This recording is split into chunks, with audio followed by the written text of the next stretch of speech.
On the 13th of June in the year 1800, Napoleon Bonaparte, the first consul of France, achieved one of the most daring moves in military history.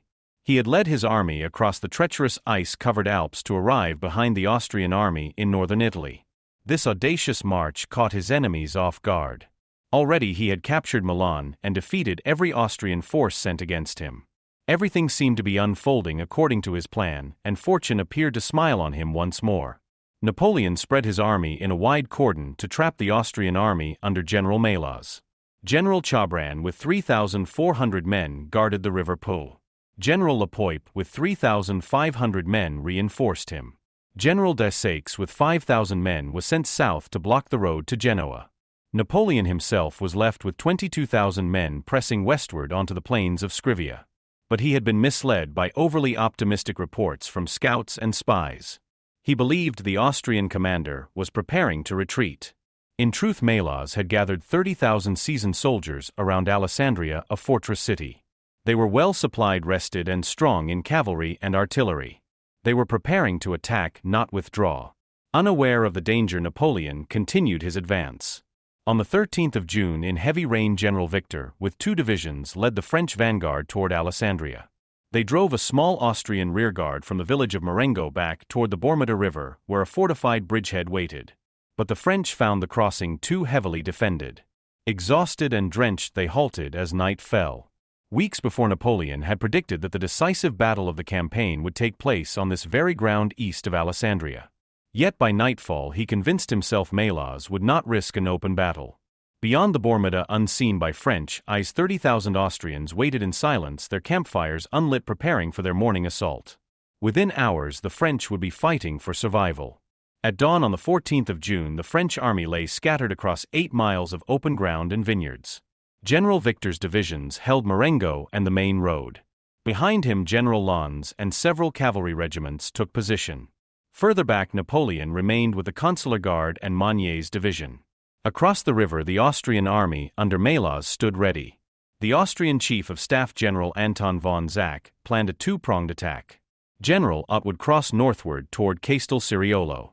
Melas himself with the bulk of his force would attack straight up the main road. At 8 in the morning, under clear skies, the Austrian advance began. French outposts were quickly driven in.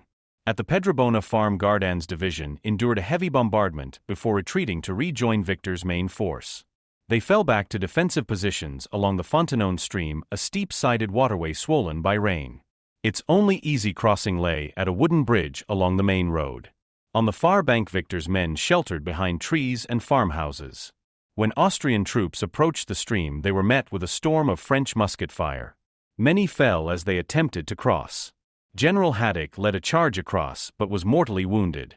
Several attempts failed and the Austrians withdrew with losses. North of Victor's position, General Bellegarde forced à crossing around 11 o'clock. But General Lannes advanced to support Victor and drove Bellegarde back, restoring the French line. The summer day grew hot and humid as fighting raged across the Fontenone. Austrian artillery was hauled forward piece by piece, and their guns began hammering the French defenses. The Austrians were slowed by the narrow crossings and marshy ground. General Zach had not anticipated the bottlenecks, and precious hours were lost. Still by noon the Austrian army stood with 30,000 men and 92 guns against only 16,000 French soldiers and 16 cannon. The French desperately needed reinforcements, but Napoleon and the reserves were far away. The French right flank grew vulnerable as General Ott occupied Castel Ciriolo with little opposition threatening to envelop Lannes. At the same time Austrian battalions broke through near the French center. 1,500 Austrian dragoons swung around the French left but were countercharged and routed by General Kellermann's heavy cavalry. Austrian troops captured La Stortigliana farm, threatening Victor's flank. An Austrian cavalry assault over the Marengo bridge was also driven back. Yet the French were running out of ammunition. Their cannon were too few, their line buckling under pressure. Victor's men were the first to collapse. 400 were captured in Marengo.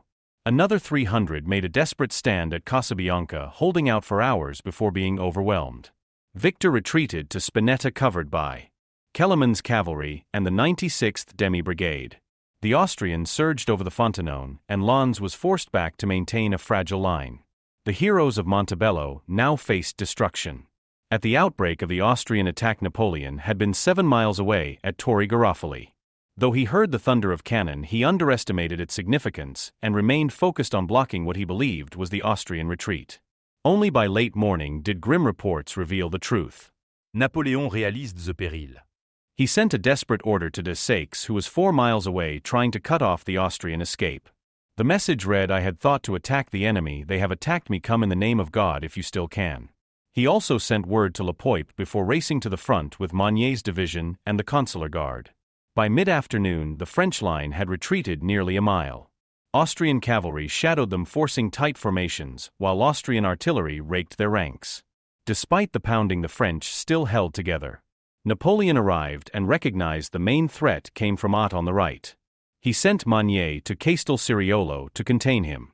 That still left Schellenberg's 4,000 men pressing forward.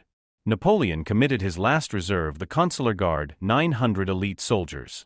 They fought valiantly, repelling cavalry and engaging in close-range musket duels. Napoleon called them his granite redoubt. Their legend was born that day. But they were soon overwhelmed. Austrian dragoons struck their flank and rear. The guard collapsed, many killed or captured. By evening they had lost more than half their number. With the guard gone, Napoleon had no reserves left. His army retreated steadily through vineyards pounded by artillery. Only 6,000 remained holding the shattered line. General Melas believed the French were beaten. Injured in a fall from his horse, he handed command to General Zach and returned to Alessandria to report victory. Yet fortune had not finished with the battle. General Desaix, only 31 years old, brilliant and modest, had been ordered that morning to cross the Scrivia with Boudet's division to cut the Austrian retreat. Flooded waters delayed him. Hearing the sounds of battle, he halted and awaited word. Napoleon's urgent summons reached him at midday. Desaix immediately reversed his march and advanced toward the guns. He arrived near San Giuliano around 5 in the evening. The French army was in full retreat, thousands of wounded gathered in despair. The mood was grim. When news spread that Desaix had arrived, it electrified the troops. Napoleon rallied them, declaring, "We have gone back far enough today. You know my custom is always to sleep on the battlefield." The Austrian army pressed forward, scattered and disordered. Their generals had diverted forces north and south to encircle the French. Command structures were fraying. General Zach himself led the pursuit while General Kame took overall command. Several Austrian leaders were wounded, further confusing orders. Napoleon saw his chance. With Desaix's fresh troops and whatever forces could be rallied, he prepared a counterattack. General Marmont assembled 18 guns to concentrate fire. The 9th Light Demi-Brigade advanced first, firing rapidly and staggering the Austrian lines. Zach ordered forward grenadiers and more cannon. The 9th Light fell back, and the Austrians thought they had broken the enemy again. Then Desaix's men appeared suddenly through the vineyards, striking the Austrian flank. Desaix himself joined the 9th Light, leading them in a bayonet charge. At that moment he was struck through the heart and killed instantly. His men cried for vengeance and surged forward. General Kellerman charged with 400 heavy cavalry, crashing into the Austrian left. An ammunition wagon exploded in their midst, adding to the chaos. Panic spread rapidly. Hundreds of Austrians surrendered, thousands fled. General Zach was captured with 2,000 men. The momentum shifted completely. French soldiers who had been retreating rallied and charged forward. The Austrian center collapsed. General Ott's division on the flank found itself isolated and soon joined the rout. As evening fell, General Murat led a final cavalry charge that drove the enemy back to their bridgehead. The Battle of Marengo ended in stunning reversal. By afternoon the French had been crushed. By nightfall they stood victorious. Yet victory came at terrible cost. A quarter of the French army lay dead or wounded. The Austrians lost even more. Napoleon owed his triumph less to his own genius than to the skill of his officers, the discipline of his troops, and above all the timely arrival of Desaix, who gave his life in the moment of victory. That night Napoleon dined alone, his joy overshadowed by grief. He is said to have eaten a simple dish improvised from local ingredients, later called chicken Marengo. He remarked to his secretary that he was satisfied with the result, but mourned Desaix, saying, "What a triumph this would have been had I embraced him tonight on the battlefield." General Melas, shocked by the defeat, hesitated. Some Austrian officers urged him to fight on, others to retreat. French forces closed in from all sides. Melas sought a truce to bury the dead, but Napoleon refused unless Austria also agreed to negotiate evacuation of northern Italy. With little choice, Melas agreed. In the following days, terms were signed. The Austrians would withdraw from Piedmont, Genoa, and Lombardy. France once again dominated northern Italy. This victory secured Napoleon's political position as first consul. The near-miraculous turn of events convinced him more strongly than ever of his destiny. In the months that followed, Austrian forces suffered another crushing defeat by General Moreau at Hohenlinden. Pressured on both fronts, Austria sued for peace. The Treaty of Lunéville recognized French gains. The frontier of France advanced to the Rhine, and French client republics in Italy were formally acknowledged. Piedmont was annexed the next year. France now stood larger and stronger than at any time since the days of Charlemagne 1,000 years before. Only Britain remained defiant. In 1801, British victories at Alexandria and Copenhagen demonstrated French weakness at sea. Britain had lost continental allies, and Russia even threatened to side with France. Both nations were exhausted by war.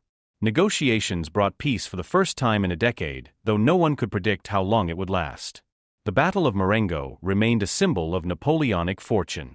Defeat had stared him in the face, but in one astonishing evening it had turned to victory. Yet behind the glory stood countless sacrifices, soldiers who endured the thunder of cannon and the charge of cavalry, and the brave General de Saix, whose death enshrined him forever as the fallen savior of that day.